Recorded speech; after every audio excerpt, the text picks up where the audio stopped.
Shalom amak teman-teman semua. Perkenalkan, nama saya Calvin Giovanni Wikopulu. Saya dari sektor 2. Untuk mengawali khotbah kita hari ini, izinkan saya untuk memimpin kita dalam doa. Allah Bapa yang Maha Kuasa, Allah Bapa yang kami sembah, nama Tuhan Yesus, Allah Roh Kudus, terima kasih Tuhan atas berkat-Mu sehingga kami dapat berkumpul di tempat ini untuk mendengarkan sedikit daripada firman-Mu. Kiranya Engkau yang berkuasa ya Tuhan, Engkau yang bertata untuk menyampaikan kabar baik ini ya Tuhan. Terima kasih Tuhan Yesus. Haleluya. Amin. Untuk khotbah kita hari ini diambil dari Kisah Para Rasul 1 ayat yang ke-8. Demikian bunyinya. Tetapi kamu akan menerima kuasa kalau Roh Kudus turun ke atas kamu, dan kamu akan menjadi saksiku di Yerusalem dan di seluruh Yudea dan Samaria dan sampai ke ujung bumi. Tahun yang lalu di hari Jumat kami terkejut bahwa ada sebuah telepon yang tidak asing. Itu dari opung saya di Siantar. Bapak saya pun mengangkat teleponnya dan terjadi perbincangan yang mungkin menurut saya agak lebih lama daripada biasanya. Kalau biasanya mungkin telepon sekitar paling lama 1 jam, ini bisa lebih, terutama pembicaraan kepada mama saya selaku permainnya. Sebenarnya kami pun tidak banyak berpikir aneh-aneh, karena mungkin itu telepon biasa yang kami lakukan mungkin sekitar sekali sebulan atau sekali 2 minggu. Namun yang terkejutnya ketika di hari minggunya justru beliau telah kembali ke pangkuan Bapa di surga. Sontak kami merasa kaget karena tidak biasanya opung kami ini mau berbicara selama itu. Seakan-akan dia sudah tahu bahwa hari Minggu itu dia akan meninggal. Dia seakan-akan memberikan pesan terakhir kepada kami bahwa kami harus melakukan ini, melakukan itu, berbagai macam nasihat dia berikan pada kami saat itu. Hal yang wajar jika seseorang yang hendak pergi meninggalkan berbagai macam nasihat, warisan mungkin, atau banyak pesan terakhir yang ia berikan sebelum meninggal. Tidak terkecuali dengan Tuhan kita, Tuhan Yesus. Dalam Kisah Para Rasul 1 ayat 8 ini mengisahkan bagaimana pesan terakhir Yesus kepada para muridnya sebelum ia naik ke surga. Tidak terkecuali dengan Tuhan kita Yesus Kristus yang memberikan pesan terakhir kepada murid-muridnya di dalam pelayanan selanjutnya setelah kepergian Yesus. Yesus memberikan misi khusus kepada murid-muridnya untuk menyebarkan kabar baik ke seluruh dunia.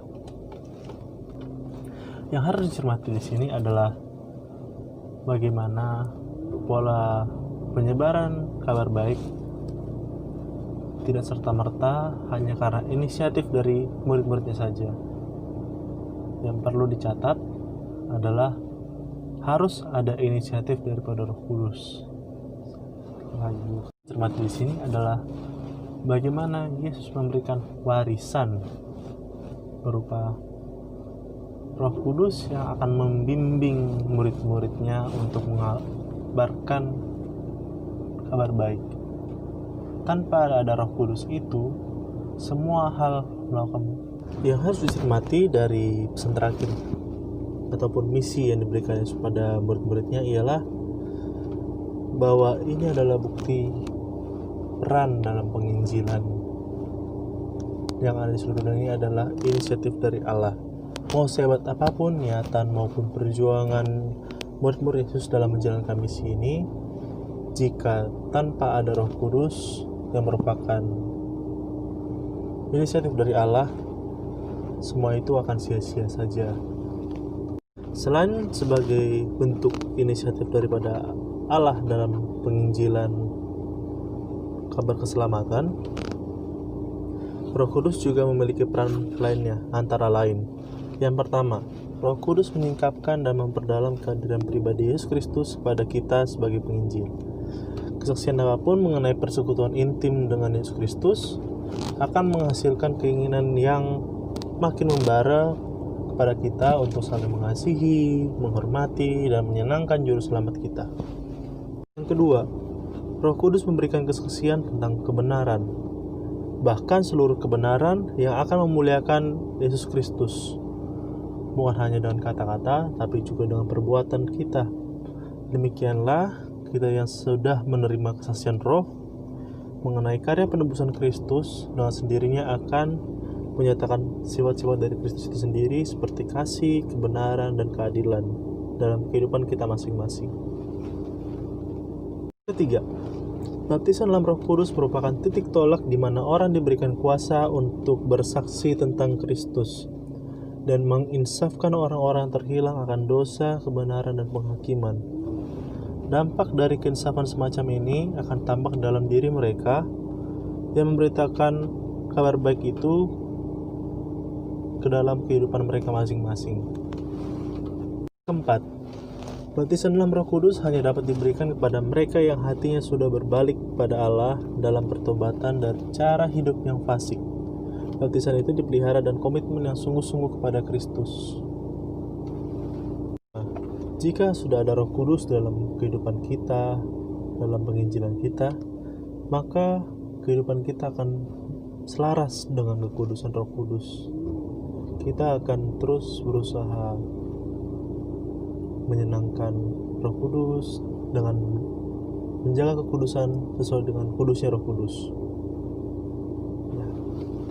Daripada itu, yang harus kita cermati dari ayat ini adalah misi penginjilan itu bukanlah suatu hal yang mendadak harus kita lakukan secara besar, tapi harus bertahap.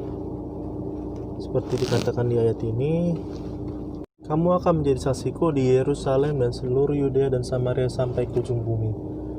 Yang dimaksud dari Yerusalem adalah lingkup terkecil kita, bisa keluarga kita ataupun teman-teman pergaulan kita.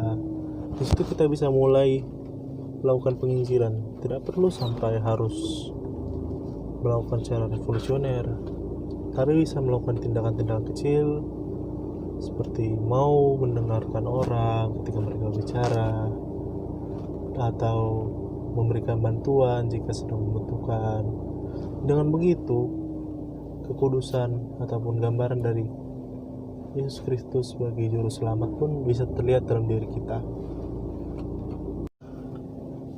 Maka wajar saja Yesus yang amat bergumul tentang hal ini dalam Yohanes 17:21. Yesus amat bercita-cita agar semua pengikutnya, murid-muridnya menjadi satu sama seperti Ia dan Bapa adalah satu. Dan untuk mewujudkan cita-citanya itu, marilah kita sampaikan shalom Allah dan hal-hal yang paling dekat kepada kita. Misalnya pertemanan kita atau keluarga kita. Maksudnya bukan harus berkhotbah seperti yang saya lakukan ini kepada pertemanan kita atau keluarga kita, tapi bagaimana kita menularkan teladan Kristus di lingkungan terdekat kita dari hal-hal yang kecil terlebih dahulu, seperti mau jadi pendengar yang baik, atau menaruhkan bantuan kepada teman atau saudara kita yang sedang membutuhkan, berusaha melakukan segala sesuatu secara optimal, dan sebagainya.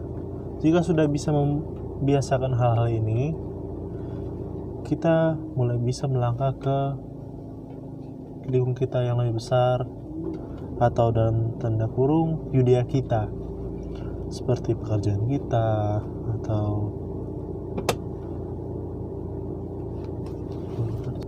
ataupun lingkungan sekitar kita. Baru setelah kita bisa membudayakan itu terhadap lingkup Yudea kita, barulah kita bisa sampai ke Samaria atau kepada orang-orang yang belum mengenal Tuhan.